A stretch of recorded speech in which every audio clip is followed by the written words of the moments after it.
Hi friends, అందరూ బాగున్నారు అనుకుంటున్నాను. It's a great day. మంచిగా వర్షాలు పడుతున్నాయి, అన్నీ స్మూత్గా జరుగుతూ ఉన్నాయి.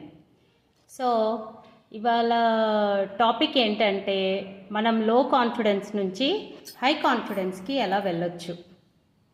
సో లో కాన్ఫిడెన్స్కి ఉన్న ఒక క్వాలిటీ వచ్చి మన మీద మనకు నమ్మకం లేకపోవడం. మనని మనం ఎప్పుడైతే నమ్మమో అప్పుడు కాన్ఫిడెన్స్ అనేది తగ్గిపోతుంది. నేను చెయ్యలేను, నా వల్ల కాదు, ఇది నా అబిలిటీకి సంబంధించింది కాదు, నాకు ఈ స్కిల్ లేదు అనుకుంటూ మనని మనము నమ్మకపోతే ఇంకెవరు నమ్ముతారు, ఇంకెలా పని చేసుకుంటాం. సో అలాంటప్పుడు ఏం చేయాలి? మనని మనము యాక్సెప్ట్ చేయాలి. ఓకే, నేను ఇది, నా కేపబిలిటీస్ ఇవి, నా